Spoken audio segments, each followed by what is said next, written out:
Halo, oke. Kali ini aku pengen membicarakan tentang gimana kalau kita berurusan dengan pasangan yang selingkuh atau pasangan yang energinya negatif dan misalnya sampai apa ya, benar-benar mungkin sulit untuk diterima.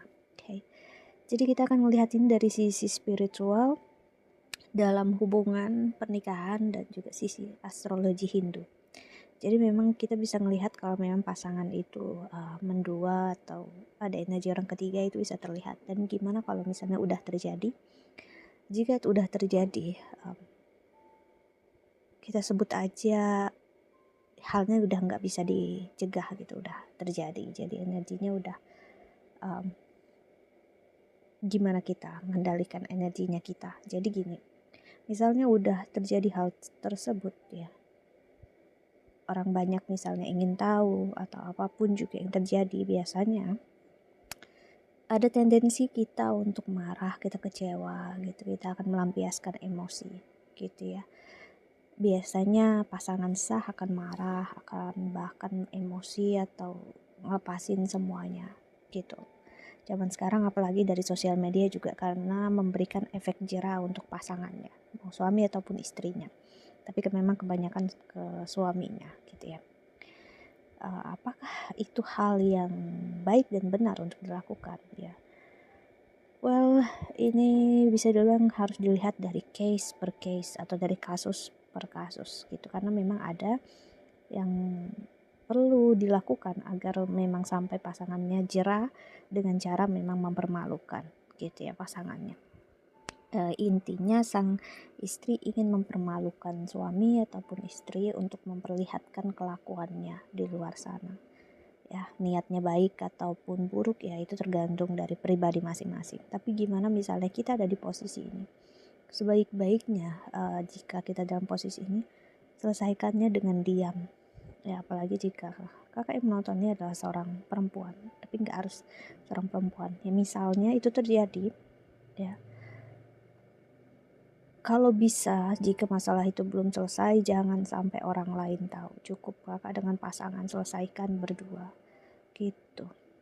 Karena apa? Energinya tetap di luar sana dan secara legal atau komitmen misalnya kakak adalah suami, kakak adalah istrinya, begitu juga beliau adalah suaminya, let's say gitu, dan tetap kakak bisa membawa energi yang gak baik. Jadi maksudnya biarpun kakak yang diselingkuhi, kakak yang dibuat sakit hati gitu ya, dengan melampiaskan emosi hanya akan membuat hubungan kakak terlalu banyak diikut campuri sama orang banyak ya, dan tetap aja orang tetap bisa menyalahkan kakak walaupun kakak adalah orang yang dikecewakan atau diselingkuhi. Kenapa?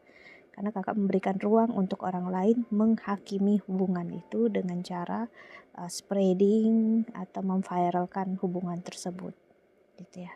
Karena gimana pun kalau aku pribadi melihatnya sebagai energi contoh, karena aku adalah seorang konselor juga dalam pernikahan, aku rasa apapun itu lebih baik diselesaikan di dalam rumah gitu ya, apalagi suami istri gitu. Jadi semarah apapun, sekecewa apapun, jangan lampiaskan di ruang publik, dunia maya gitu ya. Karena gimana pun dia tetap suami dan istri. Dan kedua, bukan berarti dengan begitu kita memaafkan kalau kita sudah benar-benar emosi, that's okay. Maksudnya adalah tidak membeberkan perilaku buruk itu atau aib buruk itu, tapi juga tidak menerimanya untuk dilakukan lagi kemudian. Misalnya kakak mau tetap berpisah, that's okay, pilihannya. Cuman apapun itu lebih baik untuk keep it private gitu ya. Maksudnya mau seburuk apapun, gimana pun dia adalah suami, terus pasti ada hal yang pernah terjadi di antara berdua, dan kakak pun tetap ada di posisi yang di mata pasangan juga pasti ada yang gak baiknya, atau memang di mata orang-orang menjadi tidak baik karena perilaku tersebut gitu. Jadi maksudnya adalah apapun itu selesaikan dengan sendiri. Tapi kalau memang ingin balas dendam atau ingin mempermalukan dan tidak bersama pasangan lagi, jadi that's okay juga pilihan. Cuman kalau masih ingin bersama pasangan, ya aku melihat lebih baik untuk tidak mengiyakan atau menolak juga apapun yang kata-kata buruk orang terhadap pasangan. Karena apa? Ya, itu akan menjadi bumerang untuk suatu saat nanti untuk diri kita di masa tua ataupun untuk anak-anak kita misalnya kalau udah berumah tangga. Karena apa? Jejak digital nggak akan pernah bisa hilang dengan mudah gitu. Ya, imbasnya terjadi ke anak atau gimana karena tetap perasaan manusia itu seperti dalamnya lautan. Siapa yang benar-benar tahu gitu ya. Jadi bagi aku pribadi untuk melihatnya sebagai energi rumah tangga ya,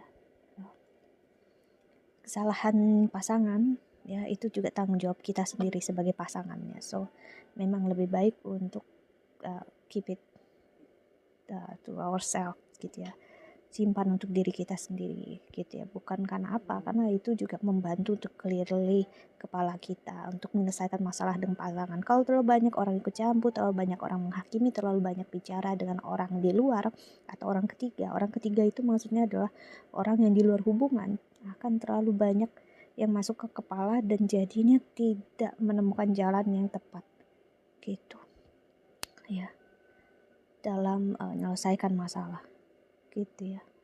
Karena ibaratnya menikah saling mencintai pun cukup berdua gitu ya. Ibaratnya keluarga udah tahu happy. Dan kenapa untuk energi yang menyakitkan juga perlu orang lain tahu juga. Mungkin karena artis atau gimana influencer. Ya aku gak tahu juga. Cuman ya itu tadi. Ya maksudnya adalah ini akan berdampak ke diri sendiri gitu. Maksudnya adalah kitanya, misalnya kakak yang menghadapi posisi ini akan cenderung stres. Stresnya ya jadinya terlalu banyak yang menilai harus begini harus begitu, jadinya nggak bisa dengar benar-benar dengar intuisi, benar-benar suara hati Tuhan di dalam diri untuk apa yang benar-benar dipilih, jadinya nggak tahu. Akhirnya hanya apa yang menjadi di menjadi jalan apa namanya, ibarat itu kayak yang benar-benar jalan keluar yang terbaik nggak benar-benar bisa didengarkan, jadinya malah terjebak di dalam pola pola karma yang baru ya gitu ya. Karena apapun yang terjadi tetap kita punya andilnya di dalam gitu. Itu makanya aku pribadi kalau ada urusan dengan urusan pribadi gitu ya dengan pasangan atau gimana pun, aku rasa nggak perlu ada orang yang tahu. Tapi yang menjalanin kan berdua, untuk apa orang tahu? Kecuali untuk misalnya bicara dengan konselor pernikahan atau orang-orang yang bisa membantu. Selebihnya aku rasa nggak ada, ya. Ataupun orang tua maybe juga, ya. That's it. Aku hanya pengen ngasih lihat pandangan aku di sini karena ya itu tadi. Semakin banyak energi orang ketiga atau energi di luar hubungan masuk, semakin banyak energi yang akan menekan orang yang berada dalam hubungan itu. Yang tadinya menyakiti bisa cenderung semakin menyakiti gitu ya. Seharusnya bisa untuk menyembuhkan diri, healing, tapi malah terjebak dengan energi kesakitan itu terus-terusan, dimana bisa fokus dengan diri sendiri tapi fokus untuk menjelaskannya dengan orang banyak yang di luar sana yang sebenarnya nggak ada sangkut pautnya. Jadi it's kind of exhausting jadinya, maksudnya akan ya melelahkan jadinya. Dan sekali lagi melelahkan artinya bikin stressing, bikin semakin stres dan jauh dari kata tenang dan bahagia akhirnya. Udah dari awal nggak bahagia, makinnya kesini makin nggak bahagia gitu. Mungkin aku bahagia, aku happy ya. Well, that's it. I think that's all. Aku harap membantu. Thank you so much for watching. See you in the next video. Bye bye. God bless you.